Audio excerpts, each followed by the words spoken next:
Pues gracias a todas y a todos por estar en este salón virtual. Muchas gracias por acompañarnos. Hoy es un buen día. Sigue Coldplay en México. Parece que ya se van a quedar. Ya Chris Martin ahora es Cristóbal Martínez. Ya llega a los tacos y le dicen lo de siempre, güerito. Ya tiene su marchante en el mercado. Ya, Chris, hermano, ya eres mexicano. Es también un buen día para señalar algunas cuestiones que debo agradecerles. En primer lugar, comentarles que pues se llenó la segunda generación de este diplomado, cosa que estoy seguro en buena medida se debe a los buenos comentarios que ustedes han hecho, cosa que desde luego, tanto en lo institucional como en lo personal, les agradecemos. En la sesión del día de hoy quiero empezar proyectándoles un video que tiene que ver con un plebiscito realizado en un municipio del estado de Querétaro, el municipio del Marqués. Ese plebiscito me tocó conducirlo como miembro del Instituto Electoral, pero más que comentarles yo mi experiencia, quisiera que escucháramos la experiencia del que entonces era el secretario ejecutivo, o sea, la persona que llevó el peso operativo del plebiscito. Entonces voy a proyectar un video. Les voy a pedir que me indiquen, por favor, si se ve y se escucha. Sí, se ve. Sí se ve. Perfecto.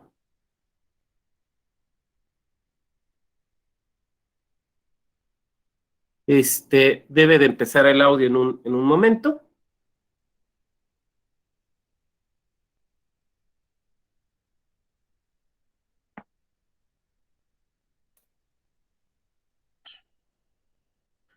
Está cargando.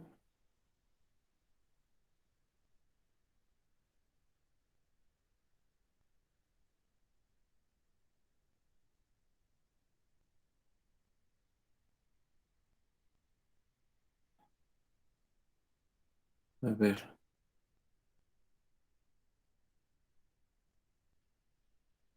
No sé qué pasó. A ver.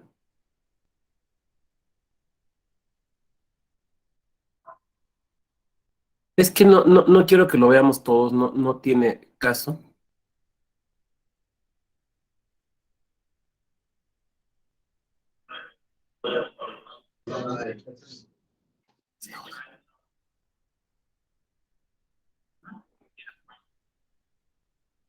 Como que el audio no se escucha bien, doctor.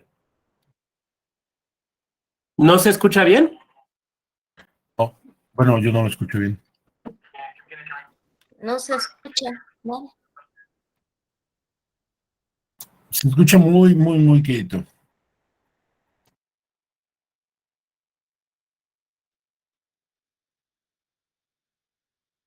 Bueno, debe ser algún problema técnico, pero no me voy a poner ahorita a arreglarlo o a investigar qué pasó e interrumpirles la clase. Bueno, entonces lo voy a sustituir. A ver, en el año de 2015, bueno, en el año 2015 sí, se da una elección municipal en este municipio, el Marqués. Es un municipio, les quiero platicar la experiencia porque es una experiencia local y les pido que por favor lo relacionen con lo que viven ustedes en sus entidades, porque las características y las peculiaridades de este plebiscito, estoy seguro que se repiten en muchas entidades, desde las características propias del municipio. Entonces, por eso se los quiero platicar. Yo les platico la experiencia y ustedes lo relacionan con sus entidades y con lo que les ha tocado o les puede tocar por allá. Bueno, será una elección municipal. Este municipio, el municipio del Marqués, tiene la peculiaridad de que tradicionalmente ha sido un municipio rural. Sin embargo, en los últimos 10, 15 años ha crecido, sobre todo en los últimos 5, de forma exponencial, porque se encuentra pegado a la metrópoli de Querétaro. Entonces, es de los municipios que ha tenido un crecimiento brutal, de los más fuertes en todo el país. Eso provoca políticamente tensiones internas, porque había una élite política en todos los partidos, una élite política en ese municipio vinculada, por ejemplo, a grupos agrarios o al sindicato de maestros, que es algo muy común en municipios rurales. Insisto, piénsenlo ustedes por referencia a los lugares donde viven. Bueno, con el crecimiento de la mancha urbana, el peso electoral de lo urbano empieza a ser mayor, rápidamente mayor, que el de las áreas rurales. Y esto empieza a provocar resquebrajamientos de las élites políticas de los partidos y surgimiento de nuevos liderazgos. De nuevos liderazgos por gente que llega a vivir ahí, que está metida en la política, pero que son cuestionadas o cuestionados por los políticos tradicionales del municipio, que dicen, pues yo soy hijo del presidente municipal y mi abuelo también lo fue, y mi abuelita fue diputada local, y ¿por qué vienen a disputarnos ahora la fuerza política, ¿no? Entonces, está en ese cambio político, pero a la vez hay un fuerte enfrentamiento electoral entre dos partidos políticos. Total que gana uno, de un color. Y el que pierde, pierde, pero por poquito. Entonces, digamos que el municipio está cruzado por varios problemas. Uno, este cambio de lo rural a lo urbano. Dos, la renovación de las élites políticas en todos los partidos. Y tres, un triunfo electoral inobjetable, incuestionable, pero reducido, pero reducido. A esto se suma el que en ese municipio está la figura de los delegados municipales, que son, digamos, autoridades administrativas auxiliares del ayuntamiento que están en determinadas poblaciones más o menos grandes. Y estos delegados municipales son electos, no son nombrados por el ayuntamiento, son electos. En algunas entidades les llaman sindicaturas, en otros les llaman presidencias de comunidades, en otros les llaman de distintas formas. Aquí se les llama delegados. Bueno, cuando se hace la elección de esas delegaciones, aunque los partidos políticos no pueden participar formalmente, pues la verdad es que hay grupos, hay grupos. Y entonces esta división política del municipio se expresa también en la elección de las delegaciones municipales. Lo que quiero decir entonces es que es un municipio con una gran complejidad política. Eso es lo que quiero decir. Al presidente municipal, por distintas razones que no conocería yo a fondo, pero puede uno suponerlas, una cuestión de ahorro presupuestal, se le ocurre la idea de concesionar el servicio de recolección de basura en las calles. Concesionar. La razón que se expresa de esta postura es para generarle ahorros al ayuntamiento. Porque no sé cómo pasa en sus estados, pero casi puedo estar seguro que no hay municipio en México al que le sobre el dinero. No sé si a lo mejor al de San Pedro Garza García en Nuevo León, porque es el municipio más rico de toda América Latina, a lo mejor ese sí tiene suficiente. Pero normalmente los municipios en México, ustedes lo saben, y más si han trabajado en uno, yo he tenido la oportunidad de trabajar en uno, viven con muy pocos recursos, y siempre tienen muchas necesidades. Entonces se plantea esta idea. Hay una oposición en el seno del ayuntamiento y se decide someterla a un plebiscito. Vámonos a que la ciudadanía decida, ¿no? Órale. Presentan la solicitud al Instituto Electoral en esa otra vida de la que yo les he hablado, yo era consejero electoral, y pues nos llega la solicitud, lo cual nos dio mucho gusto. La verdad, porque dijimos institucionalmente, va a ser nuestro primer mecanismo de democracia directa, ¿no? O sea, qué padre, o sea, estamos aquí para organizar elecciones y nos va a tocar esta a todo dar, ¿no? Bueno, pues nos reunimos con el señor presidente municipal y su gente. Oiga, don presidente, pues muchas gracias. Ya analizamos la petición que el cabildo nos formula, porque no fue en lo individual, fue una votación desde luego en el ayuntamiento. Agradecemos la confianza. Fíjese que, mire, ya hicimos unas proyecciones de las casillas, la capacitación, todo lo que hay que hacer, y nos sale en tantos millones de pesos. No me acuerdo, pero eran como 60 millones de pesos. Obviamente, el señor presidente municipal no se cayó de la silla solo porque la silla estaba muy maciza, pero cuando oyó la cantidad, sí se preocupó. Y este es un tema es un tema que aquí voy a hacer una pausa para referirles algunas cosas que ustedes tienen que pensar. Uno, pensando en plebiscitos y consultas de tipo municipal, ¿cuál es la situación o la circunstancia política de los ayuntamientos en el que, de su estado? Pero no es que me llegó un correo del trabajo. Digo, estamos en el trabajo, pero también me llegó un correo. Bueno, ese es un primer elemento. Un segundo elemento es ¿Quién debe de pagar las consultas, plebiscitos o referendos? Los debe de cubrir todos el Instituto Electoral con cargo, desde luego, a las partidas, a la aprobación del presupuesto por parte de la legislatura local, o cuando lo solicite alguna instancia, como en este caso concreto el municipio, puede ¿quién lo debe de pagar? En el caso específico que les estoy platicando, debía pagarlo el ayuntamiento. Entonces, cuando oyó la cifra, pues sí se preocupó. Porque además, digamos que ya había un compromiso político, la petición ya la había hecho el cabildo, ya era además había salido en medios y vamos a escuchar a la ciudadanía, o sea, ya era muy difícil, diría mi abuelito, patraciarse. Entonces, muy educadamente y con un lenguaje propio, pero en la práctica pero en la práctica lo que nos dijo fue, ¿y eso es lo menos? ¿No me lo puede dejar más baratito? La verdad, o sea, digo, no nos lo dijo así, es obvio, pero yo lo platico aquí en confianza con ustedes para tratar de ser claro, ¿no? Entonces empezamos a explorar posibilidades, porque lo que nosotros queríamos, y tiene que ver con algo que platicaba yo ayer del principio pro consulta, lo que nosotros queríamos era encontrarle el cómo así, el cómo sí.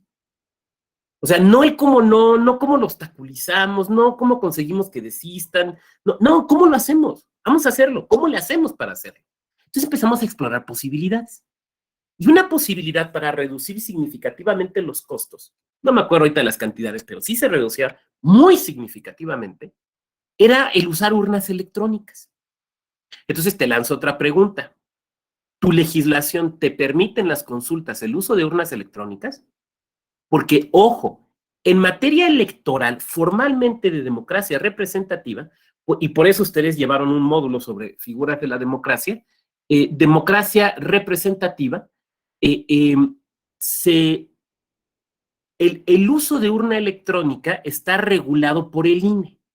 Como la jornada electoral formalmente es competencia del INE, entonces los institutos locales no pueden, como sí podían antes de 2014, y por ejemplo lo hizo Coahuila, definir distritos o lugares donde se van a usar urnas electrónicas. En el modelo electoral que tenemos ahora, después de 2014, pues es el INE. Bueno, entonces pero esta legislación lo que permitía era el uso de máquinas de votación electrónicas. Miren, les voy a decir una cosa, esto ni siquiera es nuevo. En Querétaro, la ley electoral de 1962 ya permitía la votación en máquinas mecánicas. La ley electoral de 1911, federal, ya permitía el uso de máquinas. Que yo sepa no se usaron, pero ya lo permitía.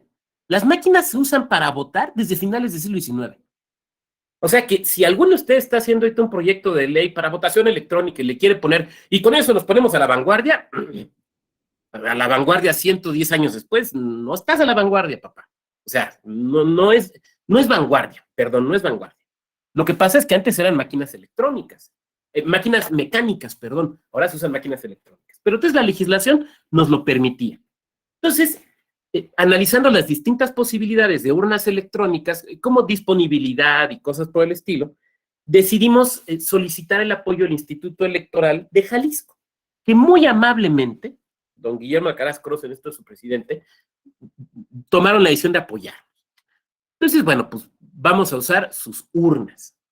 Y eso reducía sustancialmente los costos. Entonces, de nuevo, una reunión con el ayuntamiento. Oigan, miren, ya reelaboramos el presupuesto. Fíjense ustedes que si usamos urnas electrónicas, nos bajan tanto dinero.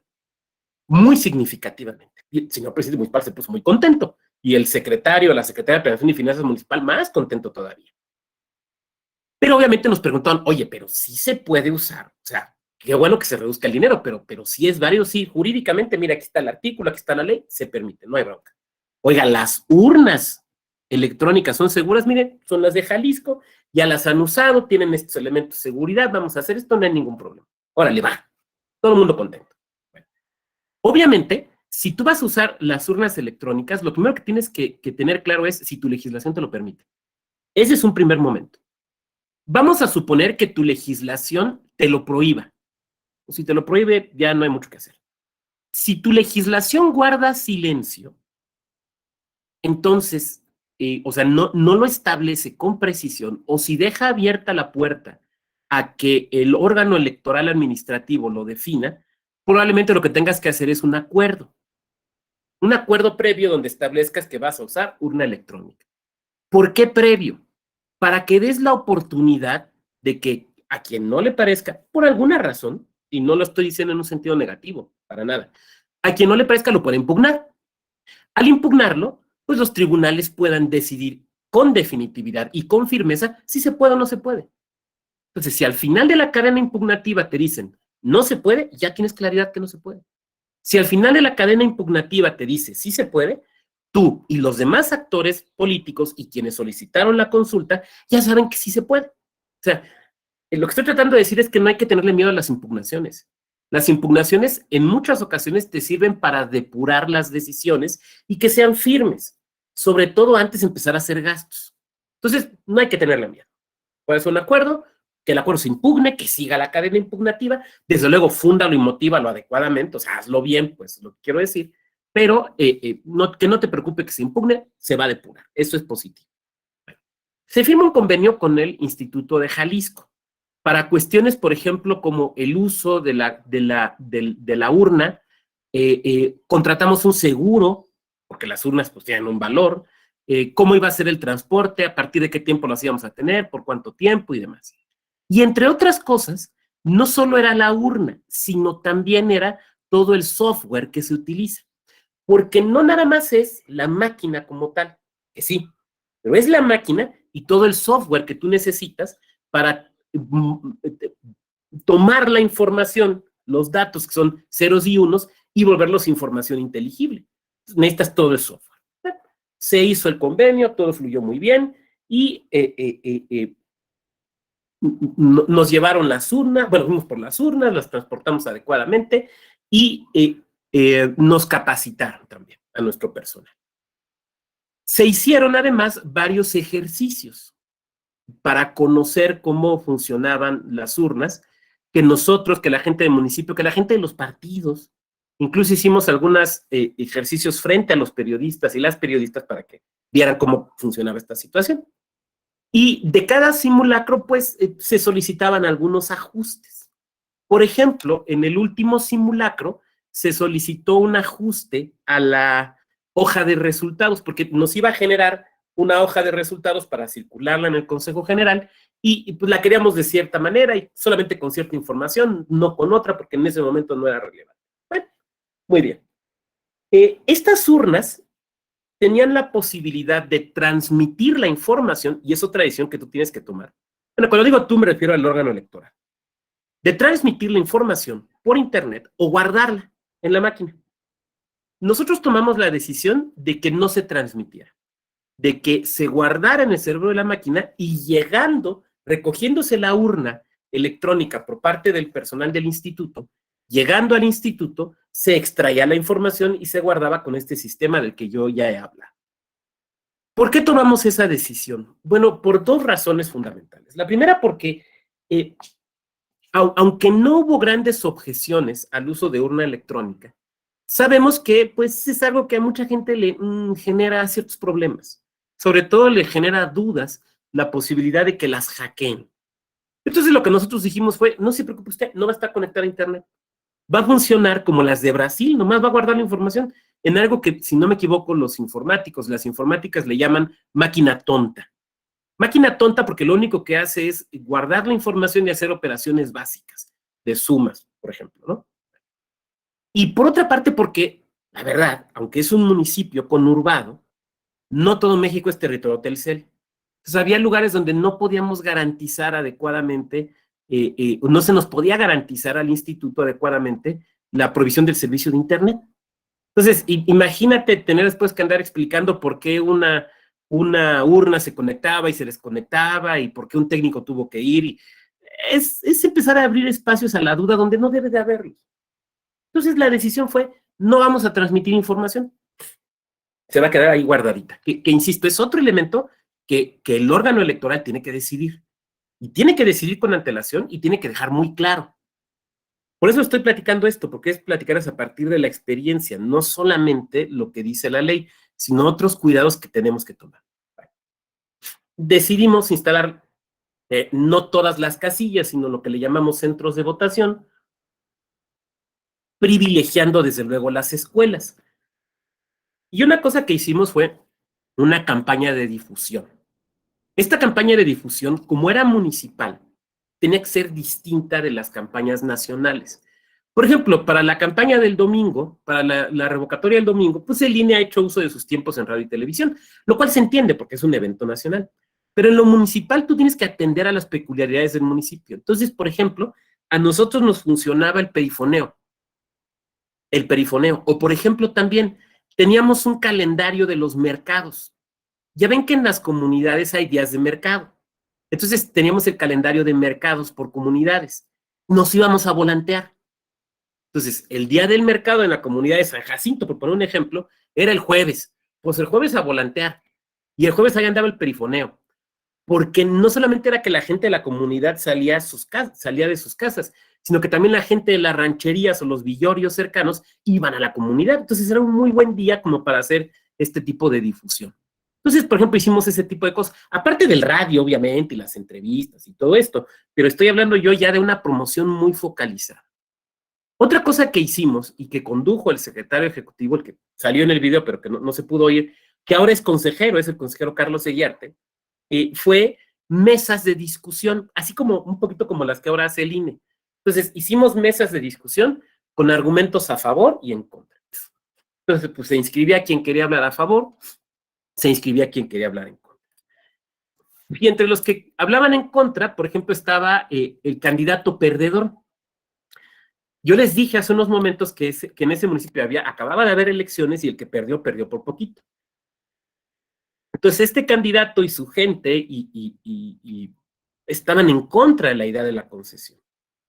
En base a estos foros, que debo decir que transcurrieron con mucha tranquilidad, que sí hubo buena asistencia, pero que, digo, o sea, se dijeron lo que se tenían que decir, pero de forma educada y propia, nosotros obtuvimos, digamos, la información de a favor y en contra. Y fue lo que empezamos a difundir. Entonces, fíjate bien, esta fue otra cosa que nosotros hicimos. Ahorita van a decir, ay, te platica puras cosas que le salieron. Ahorita voy a platicar lo que no nos salió. Bueno, no fue el instituto el que decidió los argumentos a favor o en contra. No. Fueron en las mesas de debate donde salieron los argumentos a favor y en contra. ¿Me van siguiendo? Porque el instituto no puede estar a favor o en contra de una decisión. El instituto no puede estar a favor de que digan que sí o a favor de que digan que no. El instituto nada más está a favor de que se haga la consulta y que vaya a votar el mayor número de personas posibles. Eso es lo único que está a favor. Ahora, ¿en qué sentido voten? A los órganos electorales, en buen sentido, no nos interesa el resultado electoral. Lo que nos debe interesar es la calidad de ese resultado. Que la gente vaya, acuda, sepa dónde votar, vote, los votos cuenten y se cuenten, que los votos no sean producto de la compra y de la coacción, todo eso nos importa. Pero el resultado, que sea el que la ciudadanía quiera. Tan sencillo, ¿no? Muy bien. Llega el día de la jornada, instalamos las máquinas, la ley permitía representantes de partidos, ahí estaban los señores representantes de partido, no había formal, bueno, sí había una especie de mesa directiva, pero pues en realidad nada más eran como testigos, ¿no? La gente acudía a votar. Cuando acudías a votar, se desplegaba, primero mostrabas tu credencial, se señalaba se verificaba que estabas en la lista nominal, obviamente mediante convenio con el INE, pasabas a la máquina a votar. Entonces hacías una clavecita y te aparecía la pantalla, una clave que te daban al momento. Bueno, la pantalla tenía 3 opciones. La pregunta más o menos era esta, no la recuerdo con precisión, pero más o menos era esta. ¿Está usted de acuerdo o no en que se concesione el servicio de limpia y recolección de basura en las calles? Algo así decía. No la recuerdo ahorita con mucha precisión. Y te daba 3 opciones. Y entonces aquí alguien me va a brincar, oiga, doctor, usted se la pasó ayer diciendo que la respuesta es dicotómica, o sí o no, sí. Pero en México tenemos la opción de anular el voto. Y esto es muy importante que lo tengamos presente. La opción de anular el voto siempre la tenemos. Cuando tú tienes una boleta en papel, es muy fácil anularlo. Tachas todo, pones una mentada, no marcas. Hay muchas formas de anular el voto. No voy a dar una clase aquí de anulación del voto, ¿no? Pero es un derecho que tienes anular el voto, ¿estamos de acuerdo? Es un derecho que tienes. Por lo tanto, ese derecho sigue existiendo cuando votas en electrónico. Cuando tú diseñas una boleta electrónica en México, no sé en otros países, estamos hablando de México, y esto aplica para todos los hombres, tú tienes que permitirle a la ciudadanía la posibilidad de anular su voto. Tú no puedes forzar, con el pretexto de que es voto electrónico, tú no puedes forzar a que necesariamente el voto sea válido, porque la ciudadanía puede anularlo. Entonces, si tú diseñas una boleta electrónica, tienes que poner 3 opciones. En este caso, el sí, el no y el nulo, o anular, o no sé. Entonces teníamos que poner esas 3 opciones. Aparecían las 3 opciones, se desplegaban. Entonces, la pantalla es táctil, le picabas al sí, al no o al anulo.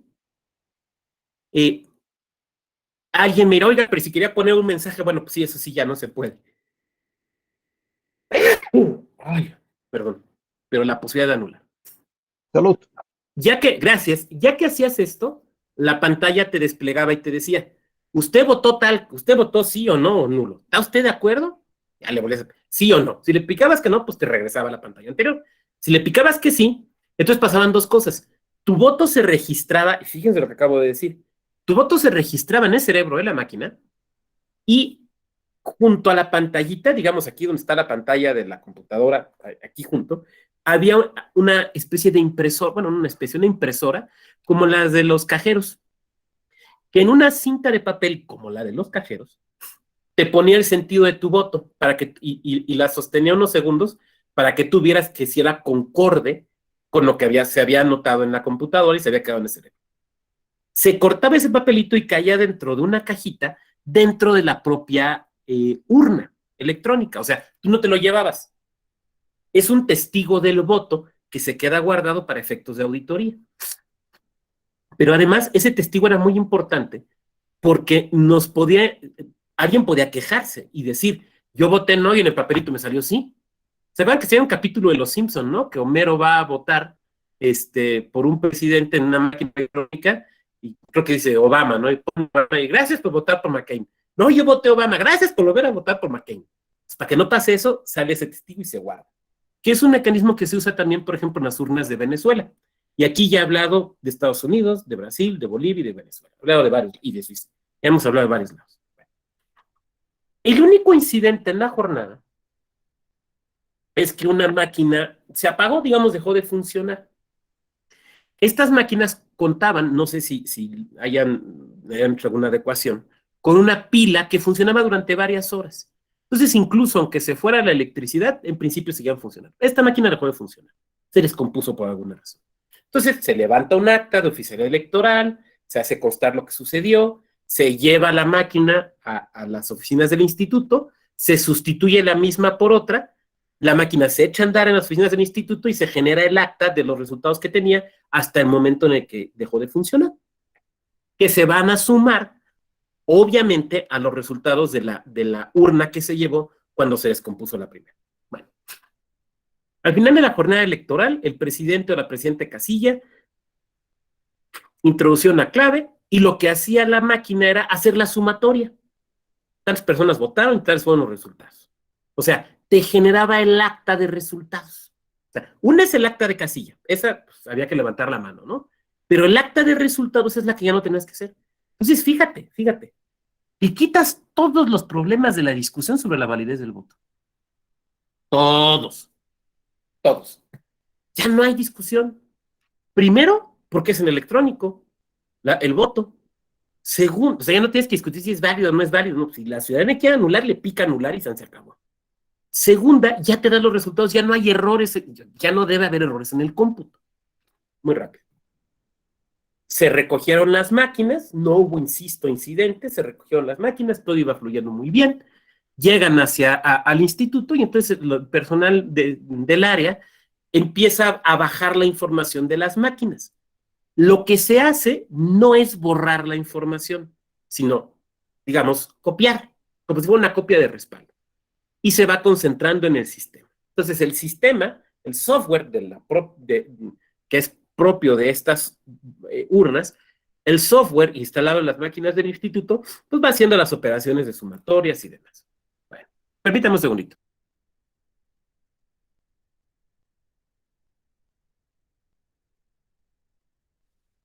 Hasta ahí todo bien. Estamos en sesión permanente, no hay mayor problema. No instalamos consejo municipal, sino que el consejo general del instituto se sustituyó a las funciones del consejo municipal para también generarle ahorros al ayuntamiento y todo iba fluyendo muy bien. En ese momento, ya cuando vamos a tener los resultados finales, decretamos un receso en la sesión en lo que pues, se generan, digamos, ya los resultados y se termina de hacer, de vaciar la información o de copiar la información de las urnas. En ese momento nos informan que llegó el líder del grupo opositor a la concesión con un grupo de gente, muy molestos porque alguien les dijo que ganó el sí y ellos no están de acuerdo. Una cuestión política que tampoco nos debe de sorprender. ¿Cuántas veces a los institutos nos llega gente, actores políticos, pues enojados o molestos por alguna razón, o enojadas o molestas por alguna razón, y llegan con gente? Entonces, vamos, no te puedes espantar por eso, es lo que quiero decir, pero puede suceder. Nos dijimos, bueno, pues los resultados serán los que tengan que ser, y si alguien no está de acuerdo, impugnará, no hay mayor problema, ¿no? Entonces, lo vamos a atender, y en ese momento entra un compañero del instituto, lívido, del color de esta hoja de papel. Pues, ¿qué pasó? Bueno, miren, lo que pasa es que se generaron las hojas de resultados, las acabamos de, alguna persona dio la instrucción de que se circularan en la mesa del consejo, donde no estábamos las consejerías porque estábamos reunidas aparte, pero se habían quedado los representantes de los partidos políticos, y ahí había también periodistas. Las circulamos y ¿qué creen? Hay un error.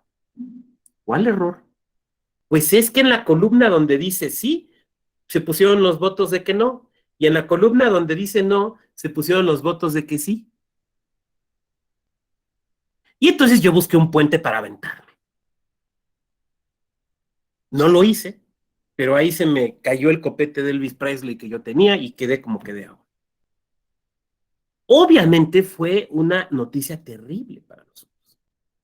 Pero antes de pensar en si tienes que castigar o no, qué carambas tienes que hacer, lo primero que tienes que pensar es cómo resolvemos esto. ¿Cómo resolvemos este problema? Un problema que desde luego no tiene solución clara en la ley. Porque la ley no te dice, y fíjese que si imprimen mal unos papeles hagan esto. Es obvio que no. Es obvio que no. Y por eso les decía que parecía que les estaba contando nada más lo bonito. Pues ahorita les estoy contando lo más grave, que es lo feo. Bueno, pues lo tenemos que resolver. Ahora, cuando tú tienes en materia electoral un problema de este tipo, que no tiene una solución clara en la ley, pero que lo tienes que resolver, tú tienes que referirte a los principios de la materia electoral. Certeza, legalidad, independencia, objetividad, imparcialidad y máxima publicidad. Entonces dijimos, a ver, lo que tenemos que garantizar son dos cosas. Certeza en los resultados y máxima publicidad en la manera en la que se obtuvieron. Son los dos principios que nos deben de regir en la decisión de qué vamos a hacer. Alguien podría decir, oiga, doctor, a ver, pero yo creo que no está tan grave. O sea, bueno, estaba en suspenso la sesión, no fueron los consejeros los que repartieron la hojita, no se está presentando como los resultados oficiales, pues simplemente regresen a la sesión y digan que esa hojita está chueca, o desconózcanla y den otro resultado. No puedes hacer eso. No puedes hacer eso, porque la hojita salió del instituto. Fue personal del instituto quien la repartió. O sea, no puedes negar la paternidad de esa hojita. Y no vas a abonar a la certeza o a la máxima transparencia mintiendo. No, no lo vas a hacer. Mentir o negar esa hojita estaba fuera de toda duda. Otra opción era simplemente explicar, miren, pasó esto, fue un error por esta situación, pero en realidad, por favor, ahí agarren una plumita y donde dice sí, pongan no, y donde dice no, pongan sí. Eso a lo mejor sería reconocer lo que sucedió, pero no sería darle ni certeza ni máxima transparencia. Entonces, la decisión que tomamos y que íbamos a llevar a la mesa fue, vamos a hacer un recuento administrativo total de los votos. Vamos a hacer un recuento administrativo total. Ahora, aquí tenemos un problema. Ustedes que conocen la materia electoral saben que tú no puedes andar haciendo recuentos nada más porque se te antoja o porque se te ocurre. Que tú no puedes abrir paquetes electorales nomás porque yo creo que hay que abrirlo. No. Que hay supuestos de ley y jurisprudenciales en virtud de los cuales sí puedes abrir un paquete electoral y recontar, pero que tú no puedes recontar a lo borras, que tú no puedes recontar nomás porque se te ocurrió, que tiene que haber una razón jurídica válida para recontar, para abrir un paquete y recontar. Porque si no lo haces así, tú mismo como autoridad electoral estás poniendo en riesgo la validez de la elección. Entonces, ¿cómo le hacemos? Yo les lanzo aquí una pregunta. A ver, ¿dónde están los votos de esa consulta? ¿Están en el cerebro de la computadora o están en el papelito que se imprimió y se quedó allí? ¿Dónde están los votos? Estarían en los dos, ¿no, doctor? Joel nos dice que en los dos, muy bien. ¿Quién más? Depende David, cómo adelante. esté en el papel. Depende cómo esté, no sé, no nos platicó, o no le puse atención o no sé qué, podría estar en el cerebro, y no sé si en el papel venía que como por qué opción votaban, o solamente era como una forma de decir que ya votó alguien. No, en el papelito te decía si habías votado sí, no o nulo. Sí te decía el Ok. sentido de tu voto. Entonces, los dos. El En los dos, cerebro muy y bien. la ¿Alguien más? boleta. Cerebro y en las boletas. Joel y David nos dicen que están en el cerebro y en las boletas. Muy bien. ¿Alguien más? En los dos también dice Mirna. Bueno, la verdad es que la decisión a la que llegamos, la interpretación que hicimos fue que el voto como tal estaba en el cerebro de la computadora, porque es voto electrónico. Está en el cerebro de la computadora. Tan es así que nosotros cuando llegaban las computadoras, yo les dije que lo que se hacía era copiar la información, o sea, no se vació la información del cerebro, ni se manipula la información del cerebro, solamente se copia. Pero el cerebro de la máquina mantiene el sentido mantiene la información del voto. Y nuestro acuerdo y el propio sistema informático era que lo que se te imprimía era un testigo del voto, no el voto. Entonces, la propuesta que hice, que amablemente aceptaron, sí la gané, mis compañeras y mis compañeros, fue: vamos a recontar los testigos, no el cerebro. Vamos a dejar muy claro que la información del voto como tal sigue en el cerebro de la computadora, que esa no se ha tocado y que no vamos a entrar al cerebro de la computadora. Además, vamos a desahogar sendas oficialías electorales de que no, para que se compruebe que no estamos entrando al cerebro de las computadoras. Vamos a la mesa del consejo y lo que dijimos fue: a ver, se circuló esta hojita, la hojita está mal, este es el error. Ya imaginarán cómo soy yo en el salón de sesiones, ¿no? Pero fuerte, ¿no? Este fue el error. Lo que vamos a proceder a hacer es un recuento administrativo total de las papeletas. El cerebro de las computadoras no se va a tocar. Por lo tanto, le damos, creo que fue media hora o 20 minutos, no me acuerdo, de tiempo a los partidos políticos porque se recuento, entonces hay que armar mesas.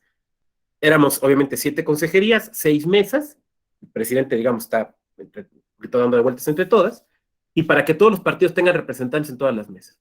Órale, pues es lo que vamos a hacer, recuento. En ese momento también eso como que le bajó la tensión al señor, al hombre que había ido a protestar, porque estaba en contra de que ganara el sí, ¿no? Entonces, es que todavía no hay resultados, hay que esperarse. Bueno, pues arrancamos el recuento. Cuando íbamos en la tercera mesa, levanta la mano el representante ante el Consejo General de un partido, no diré cuál, pero fue el PRD, y dice: oigan, ya vimos que sí fue un error del formato.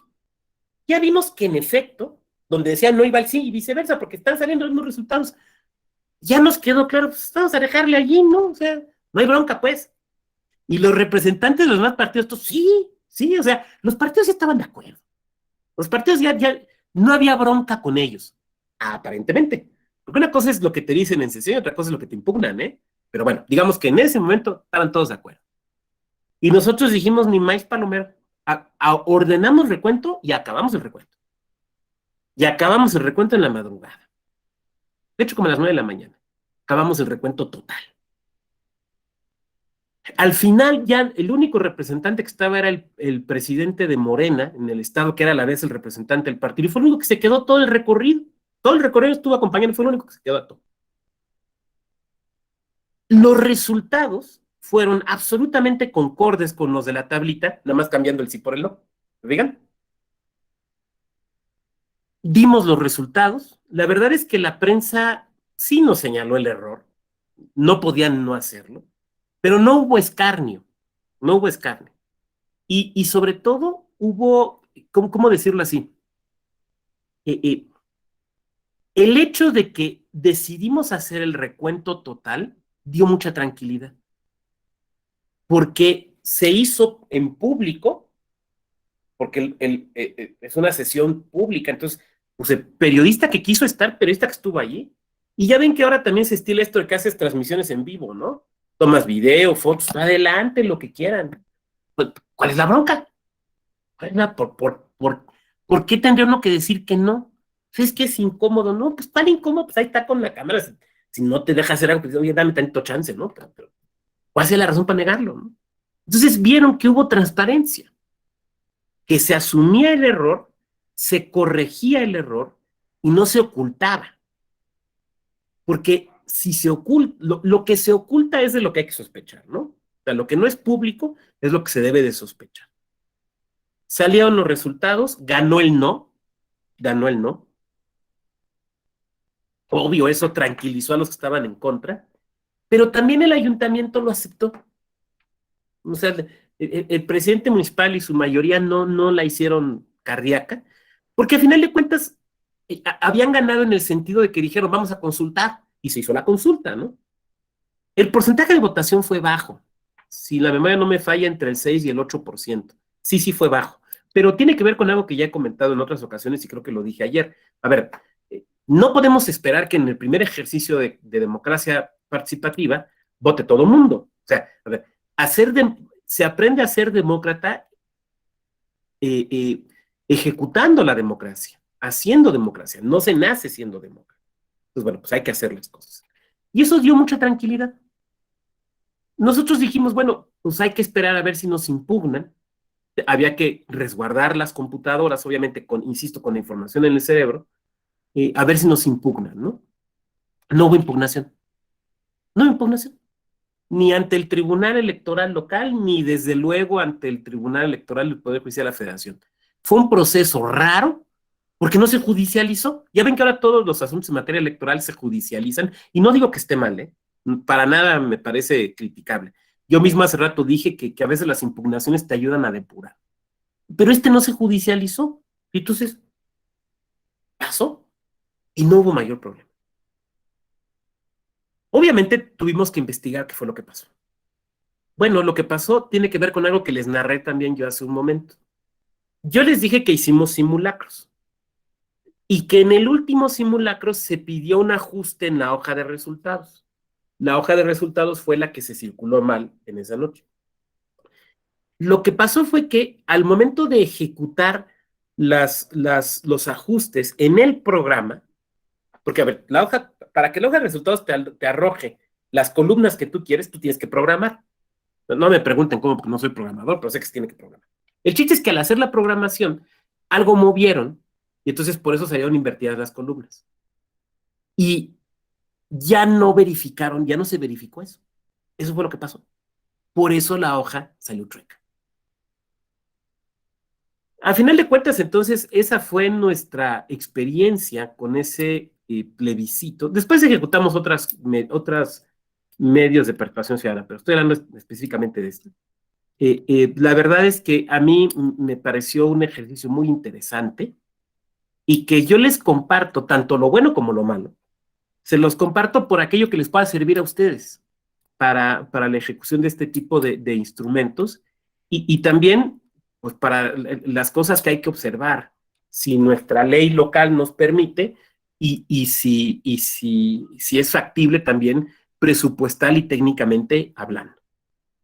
Bueno, contrario a lo que hice ayer, de dejar solamente las preguntas y respuestas al final, yo quisiera hacer aquí un corte, porque después me voy a seguir con la revocación de mandato, y como les he platicado aquí esta experiencia, pues preferiría mejor hacer ahorita un corte para sus comentarios y reflexiones y después seguir. Entonces, quien quiera hacer algún comentario, algún apunte, levantando su manita. Mientras yo voy viendo aquí los comentarios que tenemos en el chat. Erlinda Josefa Zapata Leal. Buenos días, San Pedro Garza García, Nuevo León. Ahorita está solicitando a los ciudadanos propuestas y ideas para cambiar algo bueno en el municipio, contando con un presupuesto participativo de 100 millones de pesos. Muchas gracias. Sí, San Pedro es de los municipios que empezaron con presupuesto participativo. Si no me equivoco, el primero fue uno en Michoacán y el segundo, San Pedro. Sí, y han continuado con él. Muchas gracias. Seguramente es el único municipio con ese recurso para tal fin. Sí, es una cantidad importante. Erlinda, por el momento con el que cuenta con estos saludos, el presidente puede revisar en la página de Facebook San Pedro Garza García. Muchas gracias, Erlinda, por compartirnos eso e invitarnos a realizar la consulta. Muchas gracias. Mirna y luego David. Adelante, Mirna. Hola, doctor, buenos días. Buen día a todos. Bueno, a mí me pareció muy interesante el caso que presentó. Creo que estar en consejo es vivir bajo presión y estar en constante estrés. Y bueno, pero me surge una duda respecto a los soples. Ahorita que mencionaba las autoridades auxiliares de los ayuntamientos, que tienen diferentes nombres dependiendo del municipio, delegados o presidentes de consejo, no sé. ¿Por qué es el ayuntamiento el que lleva a cabo este procedimiento, este proceso, y no los soples como tal? No sé, ahorita, bueno, me surgió esa duda. Y bueno, también me pareció interesante lo de las máquinas electrónicas que antes eran mecánicas, y ojalá en alguna sesión alguna vez haya la oportunidad de que nos cuente la historia de cómo surgieron desde el siglo XIX. Gracias. Muchas gracias, Mirna. Fíjate que, a ver, es que eso depende de cada legislación estatal. Si no me equivoco, y aquí hay compañeras y compañeros de Tlaxcala que me podrán corregir, creo que en las presidencias de comunidad de Tlaxcala sí participa directamente el instituto, creo. Pero en la mayoría, para poderlo definir, depende de cada estado.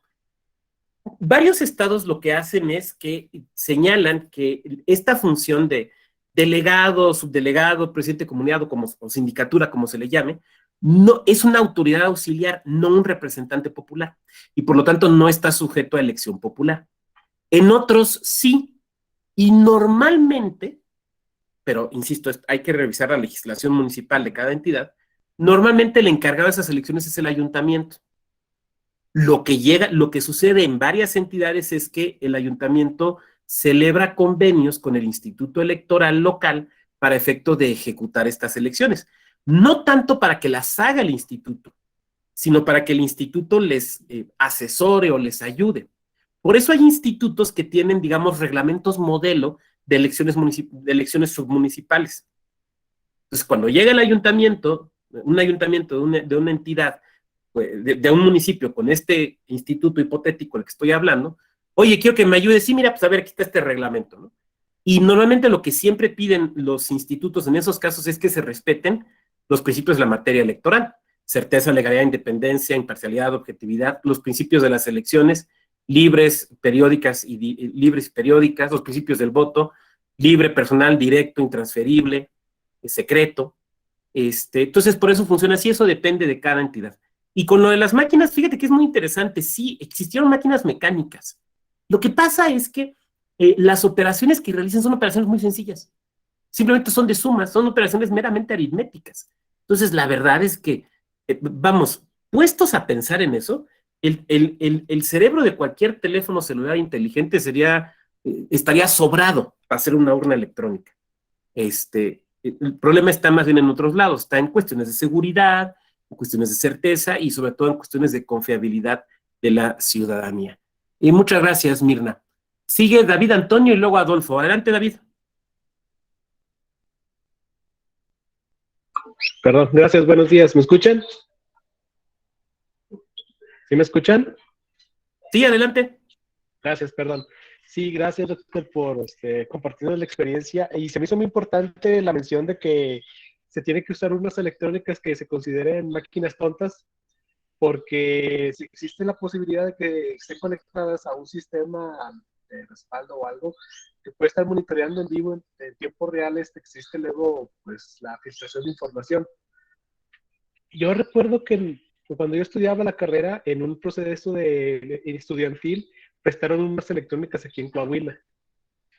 Y creo que el problema es de que como estaban apenas en prueba, sí las tenían conectadas como que a un monitoreo externo.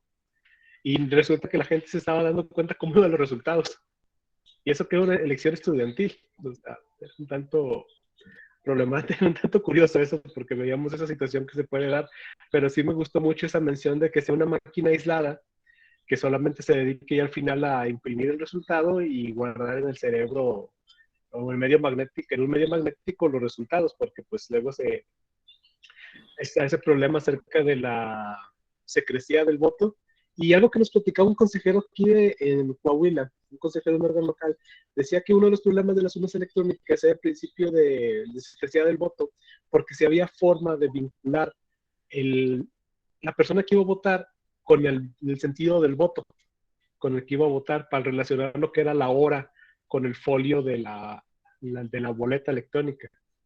Y el momento que iba a votar era uno de los riesgos que se veía que se podía poner en juego la secrecía del voto. Era como que la principal observación que le hacía él a la urna electrónica. Muchas gracias, doctor Escuanto. Gracias, David. Fíjate a ver, yo creo, yo estaba a favor de la urna electrónica y a favor también de que se transmitiera por internet. O sea, digamos, teóricamente yo estaba a favor de eso. Pero yo entendía, por un lado, la duda, la sospecha que pudiera generarse en la sociedad, lo entiendo perfectamente. Y por otro lado, el problema de conectividad. Entonces, la verdad es que mi postura personal fue, vámonos con urna electrónica, pero que no transmita. Porque además la ley, digamos que nos daba esa amplitud para tomar la decisión. Esto, insisto, depende mucho de tu ley de participación ciudadana. Quiero platicarles que la decisión no fue fácil, ¿eh? O sea, no crean que todos y todas en la mesa de consejería estamos a favor de la urna electrónica. Había compañeros que estaban en contra y que daban buenas razones. O sea, no simplemente, ya no quiero, no, sino un no quiero razonado y justificado, ¿no? Y a ver, una cosa que yo aprendí, miren, tengo muchos años integrando colegiados, desde estudiante me tocó ser consejero universitario. Entonces, una cosa que yo he aprendido cuando trabajas en un colegiado es que le debes un profundo respeto a las otras personas, primero porque son personas, segunda, porque están ahí por algo, tienen conocimientos, tienen experiencia, tienen información. Entonces uno tiene que escucharles con atención y antes de tratar de imponer tu punto de vista, tú no puedes pedirle a las demás personas que se dejen convencer si tú no estás abierto también a que te convenzan. Entonces, la verdad es que daban muy buenas razones, pero pues, a la hora de la votación, pues tienes que tomar una postura, ¿no? Y ganó la postura del que sí vamos a usar las máquinas, pero las vamos a usar sin transmisión. Y funcionó. Lo que yo he conocido de las urnas de allá de Coahuila, y tengo por ahí buenos amigos, David Arámbula, ahí me lo saludas, por favor, al buen David, es que es una buena urna, es una buena urna. Las de Jalisco también son buenas, el INE tiene las propias, y la verdad es que el Instituto Electoral de la Ciudad de México, miren, desarrollar una urna tecnológicamente no es complicado, porque además, miren, por ejemplo, nosotros en el Instituto Electoral de Querétaro desarrollamos una especie de urnas para votaciones estudiantiles y usábamos tabletas, la tableta más barata del mercado, la más barata del mercado. O sea, no crean que tengan que ser iPads, no, sí. Busquen la más baratita, con esa jala. Por ejemplo, para cuestiones estudiantiles, pero el problema está en todo el software que tienes que utilizar, la cadena de seguridad, las auditorías informáticas, hay que hacer muchas cosas ahí. Muchas gracias, David, por el comentario. Adolfo y luego Joel. Adelante, Adolfo. Una pregunta, doctor. ¿Cuántos centros de votación se instalaron en el municipio? Ay, no me acuerdo. Ok. Me agarraste ahora sí que fuera de lugar, no recuerdo. ¿Cuál fue el corte de la lista nominal para que votar? Bueno, para votar. Se usó el de la elección inmediata anterior que tenían no tenía ni un año de haber transcurrido. Más o menos. Y, híjole, no, Adolfo, no quisiera mentirte. Lo que sí te puedo comentar es el criterio que usamos. El criterio que usamos fue usar escuelas. O sea, escuelas donde ya había centros de votación, o sea, donde ya se ponían un buen número de casillas. Eso fue lo que hicimos. ¿Y más o menos cuál fue el porcentaje de participación? Fue poquito, cerca del 8%. Ok, muchas gracias. Sí, fue reducido. A ti, Adolfo, y disculpa que no traía los números más exactos. Había otra manita levantada y luego la bajaron, no sé quién era. Yo, Adelante, Joel. Joel, gracias. Interesante experiencia, doctor. Saludos, buenos días a todos. Una pregunta, ¿qué vicisitudes pudieron tener respecto a las personas con alguna discapacidad, si es que las hubo, o qué tratamiento se les dio en ese sentido? No sé si hubo algún problema, si todo se llevó bien. Estaría interesante saber esa perspectiva también. Gracias, doctor. Gracias a ti. Fíjate que hubo algo muy interesante, pero me tengo que ir un poquito atrás. Cuando se realizó la elección constitucional, que insisto, fue unos meses antes, se presentó una queja ante la Comisión Estatal de Derechos Humanos por temas de accesibilidad de las casillas. Pero ya muy pocos días faltando muy pocos días para la jornada electoral. O sea, ya en una etapa donde se estaba entregando la paquetería y documentación a las presidentas y presidentes de casilla y donde obviamente ya estaban seleccionados. Y lo que ahí sucedió es que, como tú y como ustedes saben, quien determina las casillas es el INE, porque estoy hablando de la elección de democracia representativa. Entonces, el INE, lo que yo entiendo fue que lo que comentó con la Comisión de Derechos Humanos de Querétaro fue, mira, se han buscado lugares con estas características, se están tomando estas decisiones y demás. De manera que cuando nosotros vamos al plebiscito, nosotros utilizamos, como platicaba yo hace un momento con Adolfo, las escuelas que ya habían sido casillas y que ya, digamos, habían pasado una revisión acerca de cuestiones de accesibilidad. Obviamente, nuestro personal, ya no el del INE, sino el nuestro, a ver, cuando se determinan propuestas para casillas, el INE hace recorridos y pueden acompañarnos también compañeras y compañeros del OPLE, ¿no? Y además es bien padre. Bueno, pero ya nuestro personal, ya no el personal del... muchas gracias, Alberto, por compartir ahí el informe. Ya nuestro personal, ahí van a ver cómo en las fotos de antes de la jornada de consulta tengo más cabello y después ya se me cayó todo. Nuestro personal verificaba los lugares. Entonces, en cuanto a cuestiones de accesibilidad, no tuvimos problema. Ahora, en cuanto a personas invidentes o con debilidad visual, estaba la posibilidad de que una persona les apoyara, una persona de su confianza, como digamos en la votación constitucional ordinaria a la democracia representativa. Entonces, no tuvimos mayor queja o mayor observación en ese sentido. Es interesante también comentarles algo. Los partidos no se quejaron de que fuéramos a utilizar urna electrónica. No hubo mayor queja, mayor observación, tampoco de los medios o en prensa, opinólogas, opinólogos. Y yo creo que no hubo quejas, les voy a decir por qué. Porque decidimos que no transmitieran por internet. O sea, me da la impresión, esta es una opinión personal, puedo estar equivocado, pero me da la impresión de que la decisión de que no transmitieran, sino de que la información se quedara allí y luego se extrajera en el instituto, me da la impresión de que eso dio tranquilidad. También creo que dio tranquilidad el que todo se estuvo informando y que se realizaron simulacros con presencia de medios. Eso creo que también ayudó, porque, o sea, invitas a la prensa, vamos a hacer tal simulacro, vengan. Ustedes lo han visto cuando hacen simulacros del PREP. Se fijan que muchas veces, sobre todo ya en los últimos, invitas a los medios, ¿no? Vengan a ver, para que no haya dudas. Porque si hay preguntas, háganlas ahorita de una vez. Insisto, yo siento que ahí cuando tú operas con máxima transparencia, que hay que recordar que es un principio de la materia, eso termina por ayudarte, porque ven que no hay nada oculto. El problema está cuando las cosas son oscuras. Cuando no hay nada oculto, no hay problema. Entonces, esa sería mi respuesta, Joel. No sé si alguien más.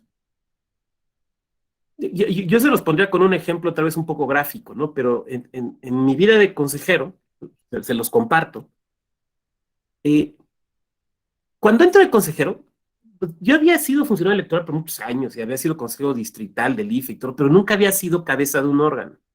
Entonces me acerqué con algunas personas a quienes yo les reconocía autoridad moral y experiencia a pedirles consejo. Y un antiguo magistrado electoral con el que me acerqué, un antiguo magistrado electoral local, me dijo, mire, Vado, yo le sugiero esto.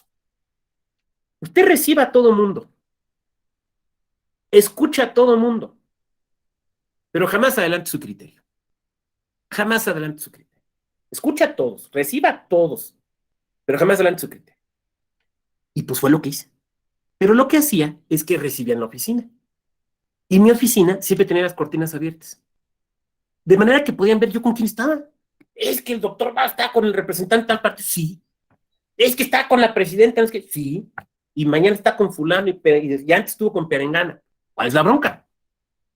Si es público, si es donde cualquiera puede pasar a ver, ¿cuál es la bronca? O sea, el problema está cuando es en oscurito, ¿no? No, pues es que lo vieron saliendo a las... Se reunió en un privado de tal restaurante a tal hora, quién sabe con quién, que entró por otra puerta. ¿A qué abres a las dudas, no? Mejor hay público, mejor público. Además, porque cuando saben que un instituto opera de esa manera, eso frena muchas cosas. Eso frena muchas cosas. Oye, es que vamos a ver, sí, ¿cómo no te espero en la oficina atrás? No, no, pero es que en la oficina no. ¿Por qué en la oficina no? ¿Qué me quieres decir que no me lo puedes decir aquí? ¿Te fijas? Entonces, un poquito por ahí va la idea. Ahora, yo no estoy diciendo, por favor, que necesariamente tenga que ser así, o que quien no obre así está haciendo mal. No. Yo lo único que estoy haciendo es transmitir mi experiencia. Ni siquiera es como consejo. O sea, válidamente ahorita Mirna me puede decir, pues cuando yo sea consejera, a mí no me importa esa observación. Está bien, y le deseo que sea exitosísima su consejería. Cada quien matamos pulgas de distinta manera. Yo les platico cómo maté las mías. ¿Me sirvió o no me sirvió? Pues yo, pues creo que me sirvió. Pero cada quien, porque además esto depende mucho de, dicho en buen sentido, de los usos y costumbres de cada lugar. Bueno, ok, muy bien. ¿Alguien más? ¿Algún otro comentario sobre esto? Bien, agradezco que pusieron por aquí el informe que Alberto ya lo puso. De hecho, me voy a servir de él para, voy a abrirlo aquí y me voy a regresar con ustedes. Voy a compartir pantalla porque ya que aquí una compañera o un compañero lo trajo a colación, pues la verdad es que creo que puede ser muy útil. ¿Sí se ve? Sí se ve, ahora sí se ve, ¿verdad? Sí, Perfecto. Bueno, ¿se ve que voy pasando la página? sí. Perfecto. Miren, porque aquí va a venir información que puede ser interesante, ¿eh?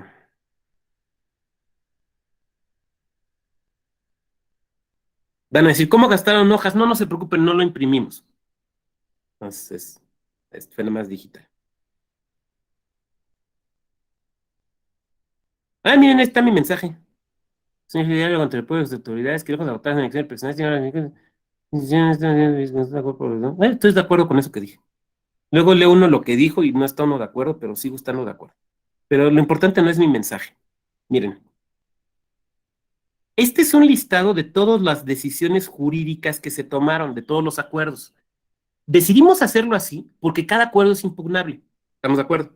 Eso quiere decir que cada acuerdo se puede depurar. Entonces, en lugar de juntarlo todo en uno solo, mejor vámonos por partes. Para que si hay alguna bronca, nos la corrijan. No nos corrigieron nada, pero lo importante no es que no nos corrigieran. Lo importante es que hubo la oportunidad de que nos corrigieran. Eso es lo importante. Pero es que les quiero enseñar las urnas. Geografía municipal, bueno, esta es la descripción de las secciones.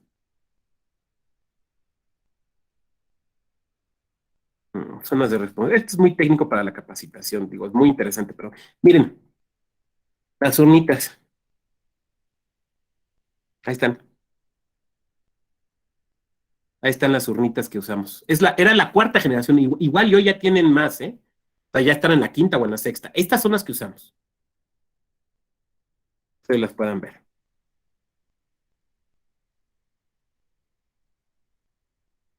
Bueno, el calendario de actividades, pero quiero ver si viene una foto de los foros. Dios santo, qué gordo estaba. Bueno, perdón, ese comentario no tiene lugar aquí, pero este, hagan caso omiso. Las compañeras y los compañeros CAES, ahí está Mari Pérez, era la directora de Educación Cívica, ahora es consejera. Veo ahí a varias compañeras y compañeros que ahora están ahí en otras posiciones, que me da mucho gusto. Ahí están los CAES, las y los CAES, estamos en la capacitación. Ese es el salón de sesiones del consejo. Muy bien. Ahí seguimos en la capacitación con la urna electrónica para CAES. El díptico, cartel y manta para la difusión.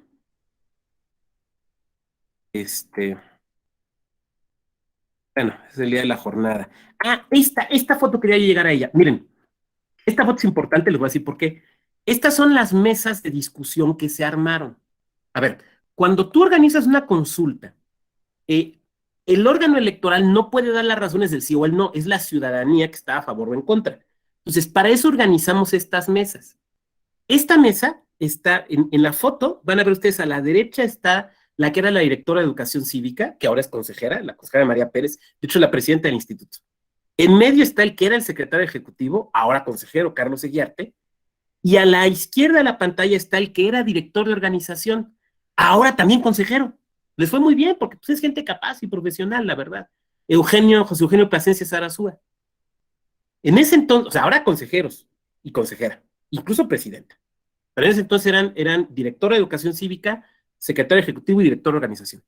Y es una mesa que se realizó en la Casa de la Cultura, donde tenemos de un lado a las personas a favor y del otro a las personas en contra. Y pues ahí se ve parte del público. Y la intención era simplemente moderar la discusión. Esas mesas fueron muy importantes para que la gente del municipio escuchara las propuestas y para que también el instituto pudiera sacar esa información para los dípticos. Aquí tenemos otra mesa de discusión y si se ve, que no se ve en esta foto, en el fondo están las urnas electrónicas, porque estábamos socializándolas. O sea, la idea era que acudieran y escucharan las razones, pero también vieran las urnas. Y ahí está opinando pues, un ciudadano lo que le parece prudente opinar. Bueno, esta es parte de la difusión. Ahí tenemos un camioncito. Estos camiones funcionaban muy bien, ¿eh? Funcionaban muy bien. Los camiones. Ahí tenemos, pues, las entrevistas. Las entrevistas no digo que no hayan sido importantes, sí lo fueron. Pero la verdad es que en realidad el volanteo, el perifoneo y estos camioncitos fueron más importantes. Pero obviamente había que hacer la socialización. Ese saco todavía lo tengo y todavía tengo esa corbata. Pero el saco ya lo tuve que mandar a ajustar porque sí bajé unos kilitos. Bueno, esta es ya en la votación. No, esta es la socialización de la urna. La verdad es que la gente no le incomodó, ¿eh? No le molestó, no hubo mayor problema con la urna electrónica. Bueno, ahí tenemos la capacitación. Este compañero, ay, que se me olvida el nombre, ahora ya es coordinador. En esto era acá, ahora ya es coordinador.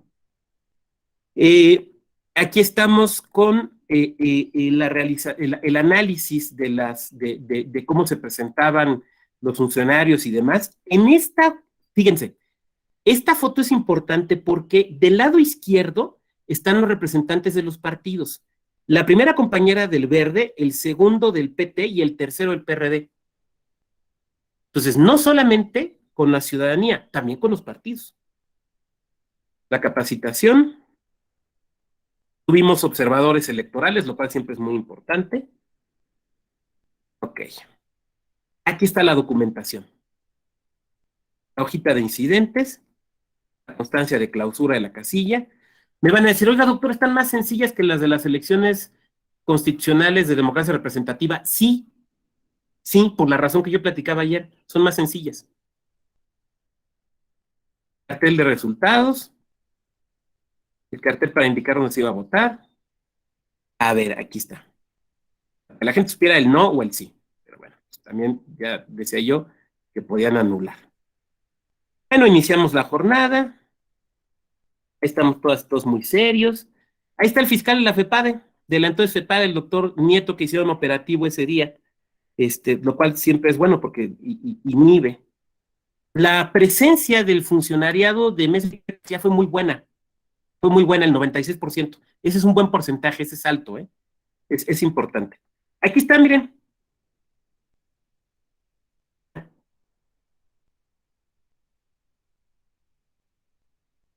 Actos posteriores a la consulta. Miren, esta foto estas dos fotos es de cuando estamos haciendo el cómputo administrativo total de de los testigos del voto.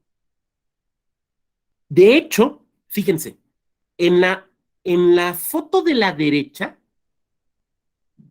la primera persona es una compañera consejera, Jazmín Soto, después está su servidor, está otra compañera que no alcanzo ahorita a ver bien quién es, después está el que era el secretario ejecutivo, Carlos Sellarte, y el señor de saco café de la izquierda es el presidente del PT, bueno, era el presidente del PT, en ese entonces, de Morena, perdón, en ese entonces en Querétaro, que era representante del partido. Es el que les comento que se quedó con nosotros hasta el final. Y sé que se quedó con nosotros hasta el final porque se quedó en mi mesa. Ahí hicimos con ellos el recuento. Sin ningún problema, con absoluta claridad y transparencia. En la otra foto, en la foto de la izquierda, está mi compañera consejera Jazmín, y el compañero que está enfrente de ella de lentes, él era el representante del PRI. Ahí se está haciendo el cómputo enfrente de ellos. Sin ningún problema, sin ninguna limitación. Bueno, o sea, las limitaciones legales, pues, pero lo que estoy tratando de decir es que con absoluta transparencia. Aquí están los costos. Fíjense, el presupuesto fue de 2.789.637 pesos. Bastante barato. Digo, cualquiera me diría, ya quisiera yo esa lana o la mitad, bueno, si todos lo quisiéramos, pero para un ejercicio de este tipo, la verdad es que sí fue bastante reducidito. A ver, hagan aquí está en lo que se gastó. Y ya miren, este desglosado, pero sí es interesante, pero yo creo que no tanto, ¿no? Y creo que ya, pero la estadística también de la votación que me preguntaban hace un momento, pues aquí está. Ya, creo que es lo que valdría la pena comentar. Bueno, pues agradezco al compañero que puso aquí que nos compartió la liga, porque me permitió presentarles esto. Ahora, yo les voy a hacer una sugerencia, no se queden solo con este. Hay otros que se han realizado. Por ejemplo, es muy interesante leer la memoria del plebiscito de Jalisco, que se hizo en 2 municipios sobre la ciclovía. Es muy interesante. Yucatán también tiene otras memorias respecto de consultas municipales. Y las de Yucatán son muy interesantes porque se dan en un entorno de pueblos y comunidades indígenas. Pues también les sugiero que los consulten. Como desde luego las memorias que ha publicado el Instituto Electoral de la Ciudad de México por referencia a el presupuesto participativo. Pero bueno, digamos que eso ya es, vamos a decirlo así, es actividad extraclase. Pero bueno, muy bien, de esto, ¿alguna duda, algún comentario? David y luego Joel. Adelante, David. Gracias, doctor. No sé si tenga el dato, en cuanto, y el pago del ayuntamiento lo hizo en una sola exhibición o cómo lo estuvo pagando, porque pues ya ve que los municipios no tienen dinero y se supone que están conforme el presupuesto aprobado el año anterior. En 2, David. Fue en 2 exhibiciones, y la verdad es que pagaron sin mayor problema. Ahora, lo que pasa es que sí se hizo un desglose muy claro con ellos, la presupuestación y todo esto, y con mucha claridad. Entonces, en 2 exhibiciones, sin mayor problema. Así sucedió, David. Ahora, ¿cómo obtuvieron ellos el recurso? O sea, si tuvieron que hacer recortes o tuvieron alguna asignación extraordinaria, la verdad es que no te sabría decir, pero sí fue en 2 exhibiciones. Ok, muchas gracias, doctor. De nada, David. Y además, sin que, vamos, no hubo ganancia para el instituto, ¿eh? Adelante, Joel. Gracias, doctor. Bueno, ya lo acabo de ver, pero el ejercicio entonces fue para saber si se concesionaba o no la recolección de basura. ¿Y ganó el no? Ganó el no. ¿Ok? Sí, ganó. Perdón, ganó el no. Y eso Adelante, Mirna. obligaba Perdón, entonces, perdón.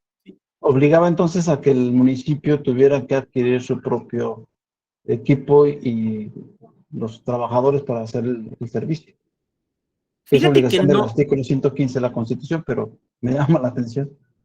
fíjate que para que fuera obligatorio, como en el ejercicio nacional, y es una, creo que casi todas las legislaciones locales lo contemplan así, se requería una participación de al menos el 40% del listado nominal. No se llegó a él ni de cerca. Pero lo que dijo el presidente municipal, dijo, bueno, a ver, pues votaron los que votaron, ganó el no, vamos a respetar el no.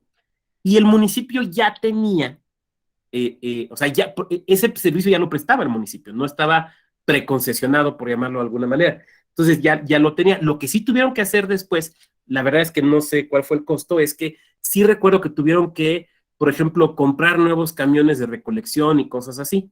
La verdad no sé en cuánto les costaría, pero, o sea, ya prestaban el servicio y tuvieron que seguirlo prestando. Adelante, Mirna. Bueno, me surgieron dos dudas, doctor. Una respecto a las mesas de discusión, ¿a qué personas se tienen que invitar cuando las organizan? ¿O si son abiertas a todo el público? ¿O cómo manejaron esta situación? Y bueno, también me surge otra duda en cuanto a la operatividad de los soples, el funcionamiento. El hecho de que todos los integrantes de la Junta General después sean consejeros, en su opinión, es favorable, es conveniente, porque, bueno, ya traen una experiencia como en la parte operativa y ya en la toma de decisiones, pues supongo que ello les ayuda mucho. O si es conveniente mejor, pues que no sean parte de la junta, o cómo ve esa situación, ¿no? O sea, en su opinión. Gracias, doctor. A ti, Mirna, mira, con relación a la primera directa, te diría que lo que hicimos fue invitaciones abiertas. O sea, lanzamos invitación a ver, de la ciudadanía, quien vamos a tener unos foros, quien quiera hablar a favor, quien quiera hablar en contra, por favor, venga e inscríbase. Y así lo hicimos. Ahora, la verdad es que ahora que lo pienso, igual y nos pudimos haber saturado, ¿eh? Pero la verdad es que no nos saturamos. Entonces, bueno, nosotros lo hicimos así. No digo que necesariamente tenga que ser de esa manera, digo que así lo hicimos y nos funcionó. Y a nivel nacional, ahora para la consulta popular y la revocación de mandato se ha hecho de otra manera, pero porque es un ejercicio nacional. Entonces, aquí yo creo que el OPLE creo que tiene que tener la flexibilidad de adaptarse a la realidad del municipio donde se va a hacer la consulta, si es municipal, o a la realidad del Estado, incluso a la realidad de la comunidad, si estamos hablando de pueblos y comunidades indígenas. Entonces, creo que aquí debe de primar la flexibilidad. Sobre la segunda pregunta que me haces, la respuesta es compleja, Mirna, porque, a ver, en primer lugar, voy a responder solamente desde mi opinión personal y desde luego no puedo generalizar. En el proceso, a ver, nada te enseña a ser consejero o consejero, sino el serlo. Es como dicen, nada te prepara para ser papá o mamá, sino el serlo. Sí, pues es eso, ¿no? La primera vez que te enfrentas a tu bebé y lo tienes que bañar y dices, ¿de dónde lo agarro, no? Le tienes que cortar las uñitas y dices, ¿cómo le hago para no lastimar? Pues, con cuidado. Pero en el proceso de selección, siempre se debe de tomar en cuenta, y no estoy diciendo nada que ustedes no sepan, saben que está en la ley y en la reglamentación del proceso de selección, la experiencia, los conocimientos y la experiencia. Obviamente, quien tiene experiencia ya en un órgano electoral, quien ha desempeñado cargos en un órgano electoral, pues ya tiene experiencia y va teniendo ciertos conocimientos. A veces la experiencia es buena, a veces es mala. Hay gente que le va muy bien, hay gente que le va muy mal. Lo que sí te puedo decir es que, y aquí sí, perdón, tengo que hablar desde la experiencia personal. Es muy distinto ser funcionario o funcionario a ser consejera o consejero. Es totalmente distinto. Yo recuerdo una consejera de un estado que en alguna reunión nacional me decía, es que estoy muy arrepentida. ¿Por qué? Porque yo estaba feliz como funcionaria, tenía un puesto importante en su instituto. Y no me gusta ser consejera. Y por lo menos se lo escuché a 2 personas, ¿eh? Por lo menos se lo escuché a 2 personas. Lo que estoy tratando de decir, entonces, es que son cosas distintas. Y no está mal, no está mal. Lo que sí digo es que son cosas distintas y uno tiene que hacer una evaluación, porque, a ver, ser consejero implica, alguien lo decía hace un momento, es consejero o consejero, estar sujeto a un cúmulo de presiones que como funcionario electoral, por más alto que seas, no vas a tener. Es distinto. Entonces, tú tienes que saber que vas a estar sujeto o sujeto a esas presiones. No es lugar para platicarlo, pero a mí me tocó, por ejemplo, organizar el debate de la gubernatura en el proceso 2014-2015, y la verdad es que sí hubo momentos que las cosas se pusieron muy complicadas, porque hay presiones muy fuertes. Pero tienes de dos, o te doblas o te quiebras o te mantienes. Bueno, tienes de tres, te doblas, te quiebras, te mantienes. Entonces, quien aspire a un cargo de este tipo tiene que saber que va a ser sujeto de presiones. Tú no puedes suponer que no, sí, vas a ser sujeto, te lo aseguro. Es como ser papá, algún día se te va a caer el hijo, sí, algún día se van a caer. Sí, que se tropiezan y se caen. No puedes pensar que no te va a pasar, sí, sí te va a pasar. Entonces, la pregunta más bien es personal. ¿Estás dispuesto a vivir con eso? Pero pues ahí la respuesta es individual. Yo ahí, pues, cada quien sabrá cómo responderlo adecuadamente, ¿no?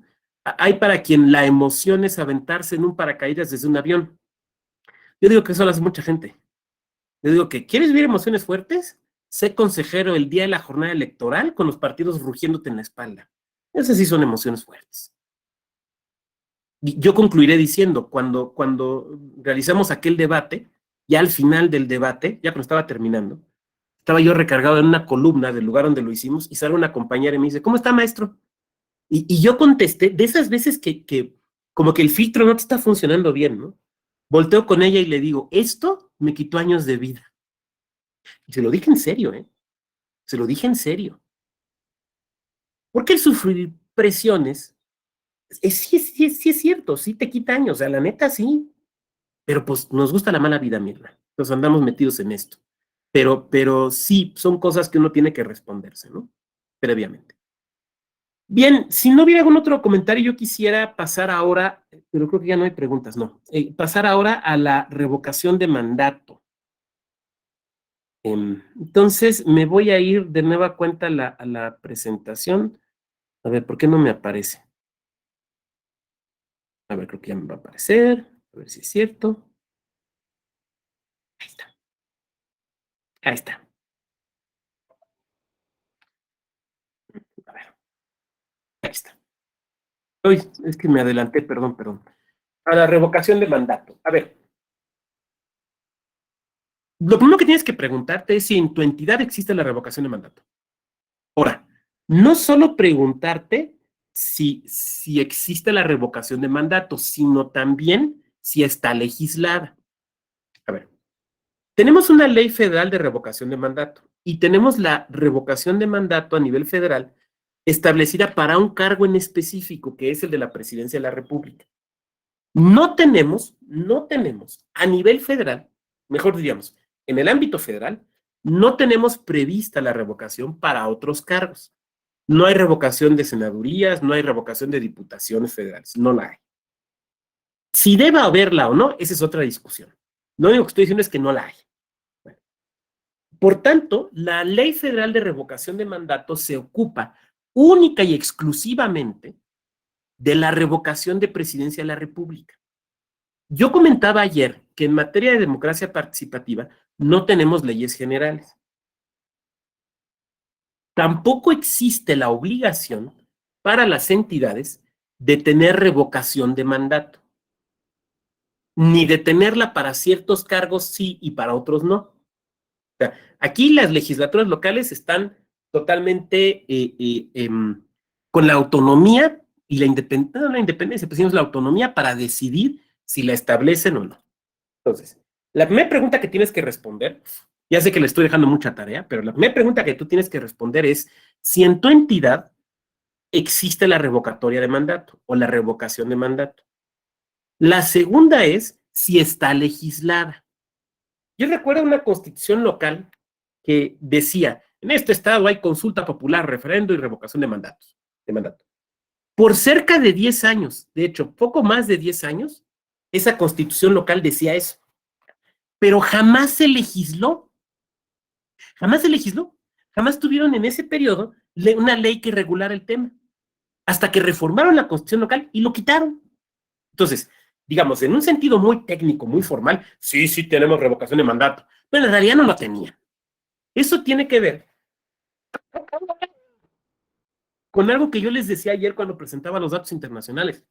A ver, no hay que irnos con la finta. La mayor parte de los países del mundo tienen algún mecanismo de participación ciudadana contemplado en la ley. Pero una cosa es que esté contemplado y otra cosa es que sea operativo. Bueno, por otra parte, anterior a 2014, varios estados, por ejemplo Chihuahua, y aquí probablemente haya compañeras y compañeros de Chihuahua que puedan aportar a la discusión, algunos estados sí contemplaban la revocación de mandato, pero la Corte la había declarado inconstitucional. ¿Por qué? Porque antes de 2012 y 2014, la revocación de mandato era vista jurídicamente no como una figura de la democracia participativa en México, era vista como una sanción. Y entonces se decía, para revocarle a un funcionario el mandato, o una funcionaria, se requiere que incurra en un supuesto de responsabilidad, o sea, derecho disciplinario administrativo, derecho sancionador administrativo. No se le puede revocar solamente porque se le perdió la confianza, porque esa es una figura propia de los países con sistema parlamentario. Esa era la postura de la Corte, anterior, insisto, anterior a 2012 y 2014. Con posterioridad a las reformas que establecieron las candidaturas independientes, la consulta popular y luego la revocatoria de mandato, obviamente hoy el criterio de la Corte es distinto. O sea, hoy las ministras y los ministros ya no ven a la revocación como una sanción administrativa, que es como se veía antes. Hoy se le ve como un mecanismo de democracia participativa. Entonces, pero por ejemplo, en el caso de Chihuahua, que estuvo contemplada, la Corte la declaró inconstitucional. Pero insisto, eran criterios cuando se enfocaba esta figura desde una perspectiva de sanción administrativa. Nosotros y nosotras, el día de hoy, así como la Corte, ya no vemos a la revocación como una sanción administrativa. En su caso, la vemos como una consecuencia política, como una pérdida o mantenimiento, en su caso, de la confianza por parte del funcionariado público. El antecedente más claro lo tenemos en Grecia, por hablar de antecedentes históricos, ¿no? En Grecia existía la figura del ostracismo, que era la pérdida, digamos, de la personalidad civil, la expulsión de la ciudad. Aquí hay una anécdota histórica muy interesante, ¿no? Se iba a votar el ostracismo de un funcionario y fíjense, se cuenta que al momento de votar un campesino analfabeta que no reconocía a ese funcionario, Arístides, se cuenta que al momento de votar un campesino analfabeta que no lo reconoció, le pidió a él, a Arístides, que escribiera el nombre en su ostra, porque por eso se llama ostracismo, se votaba en ostras, ahí se labraba el nombre de Arístides, o sea, al propio Arístides le pidieron que pusiera ahí su nombre para que le dieran cuello. Y él preguntó si tenía algo, ¿estás enojado con Arístides por algo? Y él le contestó, no, ni lo conozco, pero estoy fastidiado de que todos le digan el justo. O sea, si nosotros pensamos que todos los griegos al votar eran sabios y que todos los griegos eran Solón, pues la neta es que no, como en todos lados.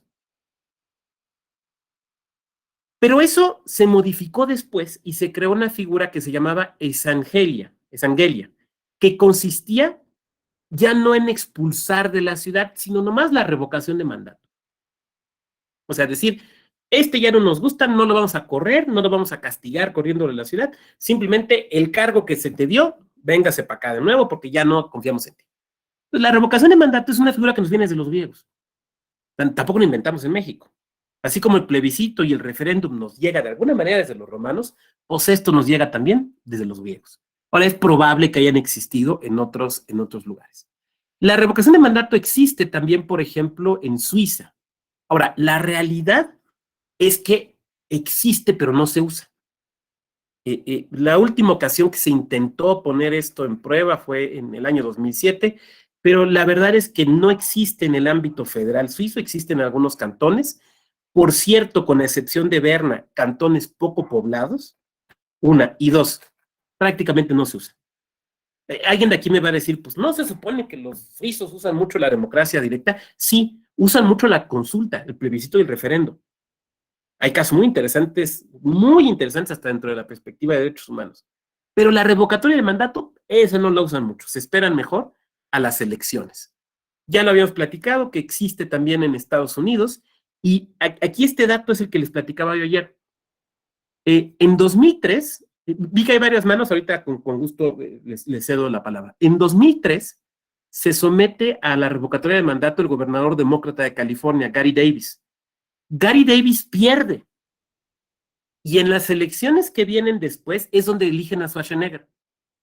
Entonces, fíjense qué interesante. Pierde un candidato demócrata de izquierda, pues, si es que podemos decir que los demócratas son de izquierda en Estados Unidos, y llega un republicano. ¿Quién es Schwarzenegger? Schwarzenegger llega a gobernador gracias a que existió antes una revocación de mandato. Venezuela también lo tiene, se ha intentado en 2 ocasiones y en las 2 no se pudo. En México, a ver, voy a dejar de compartir un momento. A ver, hay un antecedente en México, se nos olvida porque es un antecedente un poco espurio. Allá por 1854, más o menos, fíjense, hace ya muchos años, cuando ya se inició la revolución de Ayutla contra Antonio López de Santa Anna, a Antonio López de Santa Anna se le ocurre convocar a lo que hoy le llamaríamos una revocación de mandato, donde los votantes, y uso los votantes no como plural que incluye a las mujeres, desde luego que no, sino que solamente podían votar los hombres, los votantes tenían que votar para decir si permanecía o no Santa Anna en la presidencia de la República. Pero fíjense cómo se ejecutaba. En primer lugar, no cualquiera era ciudadano, ¿no? Solo quienes sabían leer y escribir, tenían ciertos ingresos. O sea, existía el voto censitario, que ustedes lo conocen. Pero además el voto era público, fíjate. Ante lo que hoy le llamaríamos mesa directiva de casilla, que estaba compuesta por enviados del gobierno federal, tú tenías que pararte y frente a ellos decir si estabas a favor o en contra de que se quedara. Cosa que le hubiera gustado mucho a Carl Schmitt, porque Carl Schmitt, él estaba a favor del voto público, ¿eh? Pero bueno, no nos vas a poner a hablar aquí del nazismo de Carl Schmitt, ¿no? ¿Se imaginan las consecuencias de decir que no? Es obvio, ¿no? ¿Alguien aquí recuerda el caso de Porfirio Díaz? Sí, claro. Sí, claro. Porfirio Díaz, que en ese momento histórico, lo cuenta en sus memorias, no están muy entretenidas, la verdad. Digo, están muy entretenidas por todo lo que vivió, pero la escritura a mí no me atrapa, pero bueno. Porfirio Díaz cuenta en sus memorias que él, estaba a punto de titularse de abogado y ya era profesor, va a votar y entonces enfrente de los funcionarios dice que él está en contra de que continúe Santa Anna. Obviamente, pues ya sabrán cómo se quedaban viendo y se tuvo que pelar de Oaxaca porque lo estaban persiguiendo. Entonces, bueno, ese es el antecedente que tenemos, insisto, si la memoria no me falla, de 1854, una revocatoria de mandato. Ahora, la verdad es que pues ya nadie vive de aquellas épocas y fue una revocatoria de mandato bastante espuria, porque en realidad lo que quería el gobierno santanista era más bien que se evidenciaran quienes estaban en contra de su gobierno para perseguirlos. Entonces, por eso digo que yo creo que no debemos tomarla en cuenta como un antecedente, sino simplemente pues saber que existió y recordarla, ¿no? Pero pues no es propiamente antecedente. Bueno, hay una diferencia fundamental entre la revocatoria y la consulta popular que es muy importante tener claro. Yo ayer explicaba que cuando se aprueba la consulta popular se tiene que verificar, por ejemplo, que la haya solicitado quien la deba de solicitar o el número de firmas o de apoyos ciudadanos adecuado, y después hay que verificar si la consulta es constitucional y luego la pregunta, ¿se acuerdan? En la revocatoria de mandato es más sencillo. Lo que se tiene que verificar es si quien solicita la revocatoria tiene la legitimación para solicitarla. En el caso federal, solamente puede reclamar o solicitar la revocatoria presidencial, porque es la única prevista, la ciudadanía. No puede plantearlo ni una fuerza política, ni una fracción o grupo parlamentario, ni el propio presidente o presidenta de la República. No. Solamente es un mecanismo que solamente puede activar la ciudadanía. Eso es muy importante tenerlo claro.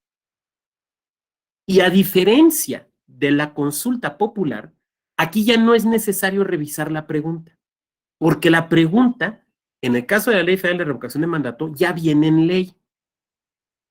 Es que es una cuestión de lógica. A ver, cuando se hace la revocatoria de mandato, tú puedes, o sea, tú como legislador o legisladora, puedes desde un principio prever la pregunta y establecerla en ley. Entonces, es decir, aunque sean varios los cargos que se puedan someter, no sé, imaginemos una ley local que diga que la gubernatura y las presidencias municipales, ok. Pero la pregunta es esencialmente la misma. ¿Está usted de acuerdo o no con que Rayita continúe ejerciendo el cargo de Rayita? Y ya. ¿Me van siguiendo? Entonces, la rayita es gubernatura o presidencia municipal. No hay mayor problema. Por eso, por ejemplo, en la Ley Federal de Revocación de Mandato sí se contempla la pregunta, pero no se puede contemplar la pregunta en la Ley de Consulta Popular. Ninguna ley de participación ciudadana puede prever totalmente la pregunta de la consulta, porque no sabes qué se va a consultar. O sea, en el ejemplo que les puse yo hace un momento, probablemente varias y varios de ustedes hayan pensado, ay, ¿a poco se puede consultar lo de la basura? Hombre, nunca se me había ocurrido. Claro, es que se pueden consultar muchas cosas. Es más, no podemos establecer un listado previo de cuántas cosas o de qué temas se pueden consultar. Entonces, pues eso queda abierto, Bueno, entonces, así funciona. Pero en el caso de la revocación de mandato, sí. Por lo tanto, ahí ya no tienes que revisar la pregunta. Ahora, alguien de aquí me va a levantar la mano y me va a decir, oiga, doctor, pero no, en este caso sí se revisó, y diré, sí, pero se revisó dentro de una acción de inconstitucionalidad. O sea, lo que se atacó fue la inconstitucionalidad de la ley. Y dentro de lo que analizó la Corte fue la pregunta. Pero ya que la Corte ha declarado que la ley es constitucional y que la pregunta es constitucional, entonces la pregunta ya no se va a cuestionar. ¿Sí me van siguiendo? Porque no la cuestionas por ejercicio, sino la cuestionas respecto a la aprobación de la ley. Mientras no modifiquen la pregunta en la ley, la pregunta ya es válida constitucionalmente. Ya no puede estarse cuestionando una tras otra. O bueno, sí se puede cuestionar, pero ¿qué te van a decir? La Corte ya dijo que es constitucional. ¿Me van siguiendo? Ya para qué la cuestiones. Es lo que quiero señalar. En lo que se parecen tanto las revocatorias como las consultas, sean plebiscitos, sean referendos, es que es un cuestionamiento a la ciudadanía de si quieren, en este caso específico, que continúe o no un funcionario o una funcionaria electa popularmente, que ese es un requisito indispensable. Y normalmente, lo que se establece también en las leyes es la obligatoriedad a partir de un porcentaje de votación. En el ámbito federal, como en el ámbito de muchas entidades, el porcentaje que se pide de participación es de al menos el 40%. De al menos el 40%. Hay otros países donde la regla es un poco más compleja, donde se dice, por ejemplo, para que sea obligatorio el resultado de la revocación, tiene que votar al menos el mismo porcentaje de la lista nominal, diríamos en México, el mismo porcentaje de ciudadanas y ciudadanos que votaron en la elección en la cual se designó a ese funcionario. Entonces vamos a suponer que fuera una elección donde votó el 65% de la lista nominal. Pues para que el resultado fuera obligatorio, tendría que votar al menos en la revocación ese mismo 65%. ¿Sí me van siguiendo? O sea, el 65% o más. Pero bueno, eso es en otros países, por ejemplo Venezuela. En el caso mexicano no. En el caso mexicano es al menos el 40%. Y entonces se convierte en obligatorio. Esa regla en México la hemos adoptado por lo general, tanto para las consultas populares, federales o locales, como para la revocación de mandato en lo federal. Ahora, alguien de aquí me podría decir, oiga, pero ¿qué pasa si deciden hacer lo que hizo el ayuntamiento del ejemplo que usted nos puso? Porque en el ejemplo que yo les puse, No se reunió el 40%, se reunió apenas el 8%. Pero el presidente municipal dijo, pues vamos a seguir lo que decidió quienes votaron. ¿Qué pasa si en una revocatoria de mandato la persona dice, pues renuncio? Bueno, a ver, ya sería un renuncio no obligatorio. Es que el resultado de la revocatoria, de una revocatoria, cuando se alcanza el porcentaje, el resultado no es que la persona renuncie. El resultado es que pierde el cargo. ¿Sí me van siguiendo? Es distinto. La renunciar es un acto personal de voluntad. El resultado de una revocatoria no es un acto de voluntad. Es la conclusión de la decisión popular. Es pierde usted el cargo a partir de tal fecha. Entonces, si alguien que pierde una revocatoria decide renunciar, esa es su voluntad. Pero recordemos algo. Por regla general, en el caso de cargos de elección popular, no basta la simple renuncia, sino que es necesaria la aprobación de la renuncia, normalmente por el órgano legislativo. Entonces, la persona puede presentar la renuncia y, sin embargo, se le puede rechazar, ¿eh? Esa es la diferencia. En el caso de perder una revocatoria por el porcentaje constitucional o legalmente previsto, no hay renuncia porque no está sujeta a calificación. Simplemente lo que se da es la pérdida del encargo. De las figuras de democracia participativa, me parece que la que menos tenemos extendida en el ámbito local es la revocatoria. Yo no sé, y es un no sé legítimo, no es retórico, es realmente legítimo. Yo no sé, a partir de los resultados electorales que se hayan ido teniendo en las legislaturas y en los congresos locales, y de este ejercicio federal de revocatoria de mandato, yo no sé si vamos a empezar a verla más en lo local. Pues esa es una decisión que tomarán las legislaturas locales, porque como yo decía hace un momento, no hay una obligación de tenerla. Pero sí me parece importante que ustedes revisen su legislación y bueno, pues que estas reflexiones que recogen en este diplomado, pues les pueda servir por si les toca implementarlas, por si se les consulta en algún momento, a lo mejor hasta les toca trabajar algún proyecto en esta materia, bueno, pues recibir información que les pueda ayudar a desempeñar de la mejor manera su trabajo. Bueno, yo quisiera dejarlo hasta aquí, nos quedan 13 minutos para las preguntas. Había algunas manitas levantadas que después las bajaron. Entonces, pues ahora sí que adelante, quien quiera. David, te escuchamos, David, y luego Joel. Hola, gracias, buenas tardes otra vez. Ahorita estaba revisando, por lo que nos preguntabas, en Coahuila estaba vigente, en nuestro estado, yo soy de Coahuila, y en Coahuila se referencia al 116 fracción primera de la Constitución para decir que sí, ¿de dónde se están fundamentando? Que porque dice que los gobernadores podrán ser revocados y los congresos establecerán las leyes respectivas. Eso sería como un comentario de por si dónde puede estar previsto. Y la otra es una pregunta que no es una contradicción que se establezca la revocación de mandato para legisladores cuando se supone que ya choca con el principio de reelección de los legisladores, porque ahora que se les permitió ya volver la reelección consecutiva a diputados y a senadores, pero ahora les das como que la posibilidad de revocarlos, no se contradice la naturaleza misma de la reelección, que la ciudadanía pueda manifestar su apoyo, su rechazo al funcionamiento de este legislador. Es cuanto, muchas gracias. Gracias por el apunte, David. Yo no sé si es una contradicción, más bien lo que diría es que probablemente sea innecesario, porque pues, viene el fenómeno de la reelección y entonces pues ahí se ratifica o se retira la confianza popular.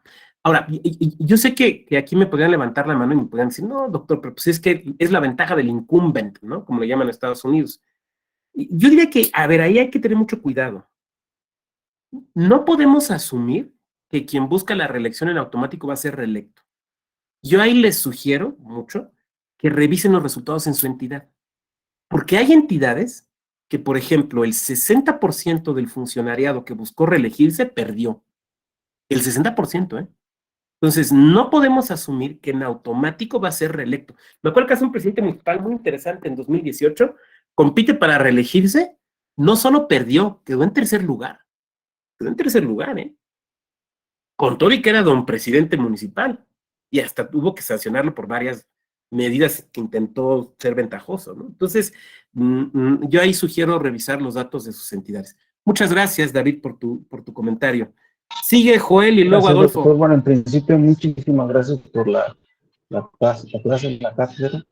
Y quiero entender entonces que si no alcanza los porcentajes de vinculación para ser vinculante, y en el caso concreto de Querétaro, nos comentaba de que ganó el no, pero que el presidente municipal optó por adquirir más equipos. Quiero entender que pudo haber optado también por el concesionar y no hubiera incurrido en ninguna ilegalidad. Estoy de acuerdo contigo, Joel. Lo hubieran acusado de incongruente, porque él había públicamente dicho que votaran los que votaran, él iba a aceptar los resultados. Lo pueden haber acusado de incongruente, pero no de ilegal. Sí. Muchas gracias, Joel. Adelante, Adolfo.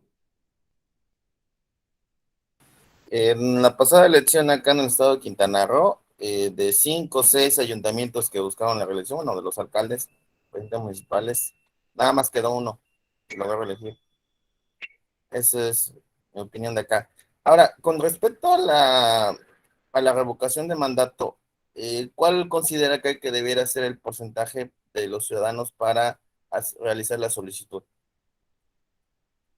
Gracias, Adolfo. Oye, muy interesante el dato que nos compartes. Es que sí, a ver, de repente se nos perdemos de vista lo que sucede en lo local porque nos vamos por lo nacional, ¿no? Entonces, no, sí hay que voltear a ver lo local, porque más ustedes, o sea, a ver, este diplomado está orientado para la función electoral, administrativa electoral local, no para lo federal. Por lo tanto, lo que hay que voltear a ver es eso. Entonces, sí, desde luego hay que observarlo. Ahora, las dinámicas políticas en las entidades a veces, se pueden explicar por fenómenos nacionales, pero no siempre. Necesitamos voltear a ver las causas y los fenómenos políticos locales. Eso para poder hacer un análisis un poquito certero de lo que está sucediendo. Entonces, por eso agradezco mucho tu aporte.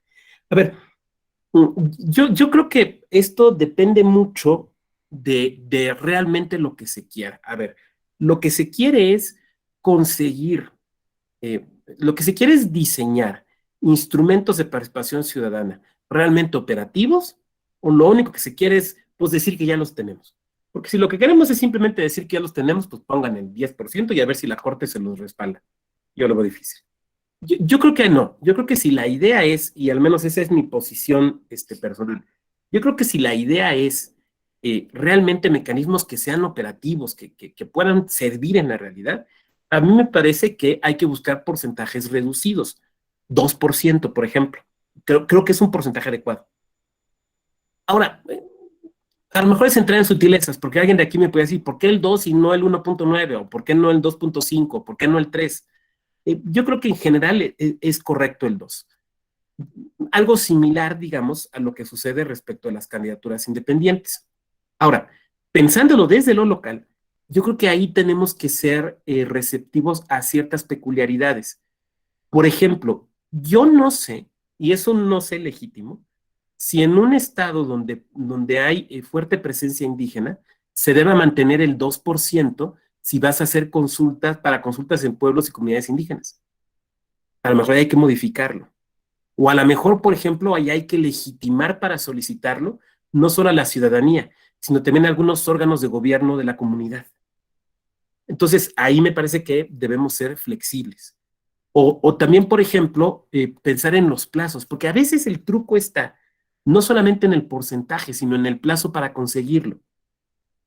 Entonces, por ejemplo, a lo mejor el 2% es un porcentaje prudente, ¿no? Pero ¿cuánto tiempo hay para conseguirlo? No, pues tienes una semana. Entonces, se tienen que jugar con esos factores. Esa sería mi respuesta, Adolfo. Muchas gracias.